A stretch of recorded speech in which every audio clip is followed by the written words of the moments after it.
हम सब ने बचपन में खरगोश और कछुए की कहानी तो सुनी ही है, पर एक बात बताइए, क्या ये सिर्फ बच्चों की कहानी है या इसमें स्ट्रैटेजी, पेशेंस और सेल्फ कॉन्फिडेंस से जुड़ा एक बहुत ही गहरा सबक छिपा है जो आज भी उतना ही बल्कि शायद उससे भी ज्यादा जरूरी है। चलिए आज इसी को समझते हैं। तो चलिए कहानी के बिल्कुल दिल में बसे सवाल से ही शुरू करते हैं। क्या तेजी ही हमेशा जीत की गारंटी होती है? क्या सच में स्पीड ही सब कुछ है? तो इस कहानी में हमारे दो मेन किरदार हैं और मजे की बात यह है कि इनकी आदतें, इनकी दुनिया एक दूसरे से एकदम अलग। एक तरफ था खरगोश अपनी बिजली जैसी रफ्तार और फुर्ती के लिए पूरे जंगल में फेमस, और दूसरी तरफ था हमारा कछुआ जो अपनी धीमी चाल और गजब के धैर्य के लिए जाना जाता था। बस यहीं से कहानी का असली मजा शुरू होता है। देखिए, खरगोश का जो कॉन्फिडेंस था ना, वो अब ओवर कॉन्फिडेंस बन चुका था। मतलब वो अक्सर घमंड में कहता फिरता था कि इस जंगल में उसे कोई हरा ही नहीं सकता। उसकी रफ्तार ही उसकी पहचान थी और उसे लगता था बस यही काफी है। और यही घमंड, यही अहंकार उससे कुछ ऐसा करवाता है जो इस कहानी का रुख हमेशा हमेशा के लिए बदल देता है। तो हुआ यूं कि एक दिन उसने कछुए का मजाक उड़ाते हुए कह दिया कि तुम्हारी चाल इतनी धीमी है कि तुम तो मेरे सामने खड़े होने के लायक भी नहीं हो। अब ये सिर्फ एक मजाक नहीं था, ये सीधी सीधी बेइज्जती थी। अब इस बेइज्जती का जवाब कछुए ने दिया, लेकिन बहुत शांति से। एक ऐसा जवाब जिसमें एक गहरी सोच छिपी थी। उसने कहा, गति ही सब कुछ नहीं होती, धैर्य और कंसिस्टेंसी भी तो कोई चीज है। और फिर उसने वो किया जिसकी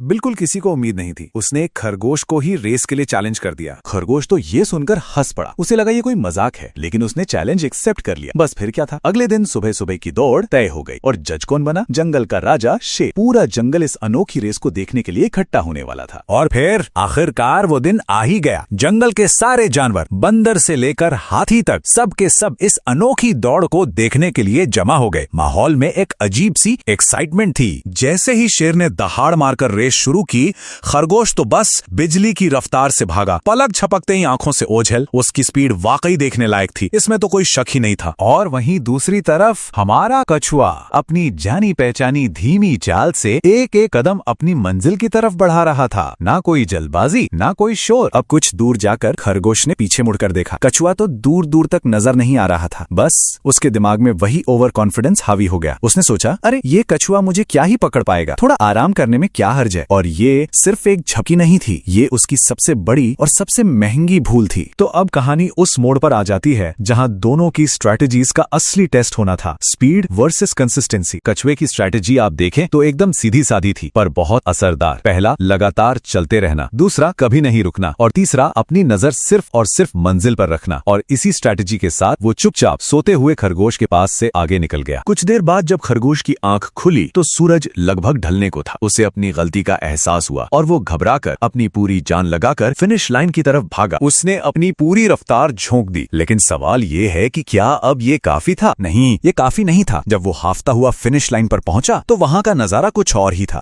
कछुआ पहले ही जीत चुका था और पूरा जंगल उसकी जीत का जश्न मना रहा था। खरगोश के लिए यह सिर्फ हार नहीं थी, ये एक बहुत बड़ी शर्मिंदगी थी। तो इस चौंकाने वाले नतीजे से हमें क्या सीख मिलती है? असल में स्ट्रैटेजी के बारे में ये कहानी हमें क्या बताती है? हार के बाद खरगोश को आखिरकार अपनी गलती समझ में आई। उसने माना कि उसके घमंड ने, उसके ओवर कॉन्फिडेंस ने उसे हरवाया। वो अपनी रफ्तार के घमंड में चूर था और कछुए की लगन और उसके धैर्य के सामने हार गया। तो इस पूरी कहानी का सार क्या है? पहली बात, अहंकार हमेशा नीचे गिराता है। दूसरी, ओवर कॉन्फिडेंस आपसे लापरवाही करवाता है। लेकिन सबसे बड़ा सबक यह है कि लगातार मेहनत और लगन यानी कंसिस्टेंसी आपके नेचुरल टैलेंट पर भी भारी पड़ सकती है। और आखिर में वही पुरानी कहावत सच साबित होती है, slow and steady wins the race. तो ये कहानी हमें एक बहुत जरूरी सवाल के साथ छोड़ जाती है। असल जिंदगी में जब टैलेंट का सामना कंसिस्टेंसी से होता है तो असली विजेता कौन होता है? इस पर जरूर सोचिएगा।